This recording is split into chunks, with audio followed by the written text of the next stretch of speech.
Good afternoon, Philippines! Narito naman po si Yel Dabarcats TV para sa isa na makabuluhan at nakaka-good vibes and good news update. At lahat po ng pagdilinaw ni Boss Joey dito inilabas niya ngayong araw. Ayon po sa Kapatid Insider, TVJ Production earns 501 million revenues for 2023, records 43 million net profit. Ayon pa po dito sa isa sa mga pahayag, the production firm owned by comedic trio of former Senate President Tito Soto, Vic Soto, and Joey De Leon, released their financial statement for the year 2023. According to TVJ Production, that production firm was able to earn 500 million revenues from digital and traditional media from June 21 to December 31, 2023. The said production firm also said that they earned 43 million net profit. This comes after the numerous reports from various social media sites such as the Philippine Entertainment Portal or PEP reported that TVJ Production is having issue now with its budget. TVJ Production is now the producer of the country's longest running noontime show, Eat Bulaga, that airs on TV5 and RPTV from Monday to Saturday.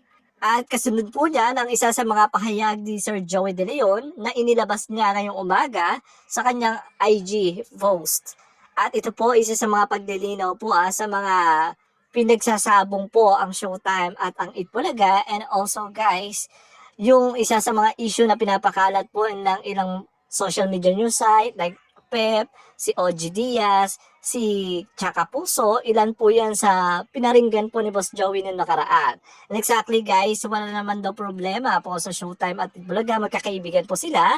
At dalawa na nga lang daw po mismo yung longest or running noontime show sa dito po sa noontime, pero tatanggalin pa daw po ang isa, di ba? So yan po isa sa mga pahayag po ni Sir Joey De Leon. Pero ang pahayag niya po dito is talagang pinanindigan po ni Sir Joey De Leon na sila lang po ang longest running noontime show. Pero mahal po nila ang Showtime. Never nilang pinaringgan, never daw po mismo nilang binigyan ng pasaring ang Showtime matapos nitong lumipat sa GMA. And definitely yung pinariringgan daw po ni Sir Joey De Leon nung nakaraang araw at ni Tito Sen is yung mga programa or mga sa social media na mga nagre-report ng mga kasinungalingan na nalulugi na daw po ang show na Eat Bulaga sa TV5. So, yung po isa sa mga tinutukoy nilang 15 years kasi kaya naman po na dikit po yung pangalan po ng Showtime sa sinabing 15 years po ni Sir Joey dahil magpi-15 years nga daw po ang Showtime sa October. Kaya syempre magre-react mga badlang people dahil po sa sinabi po ni Sir Joey. Pero hindi po yun yung isa sa mga pinatatamaan ni Sir Joey. Kundi po yung mga nagtatrabaho or parang nagbibigay po ng isa sa mga speculations sa social media like Pep, like si OG Diaz, sinutukoy nga na paabutin mo na daw po ng 15 years, saka daw po siya luluhod mismo, di ba?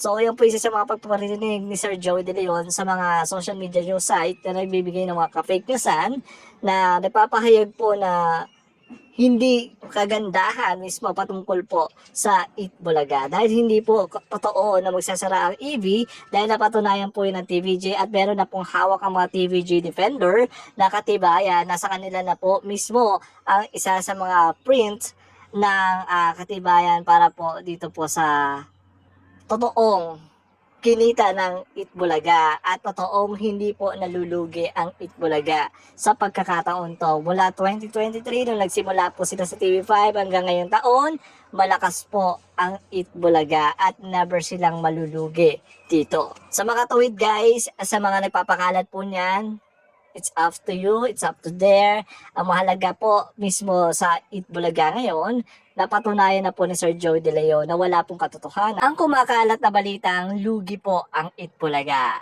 Definitely guys, nasa TVJ Defender na po ang isa sa mga ebidensya at hawak na po mismo nila and sooner ilalabas din po nila yan.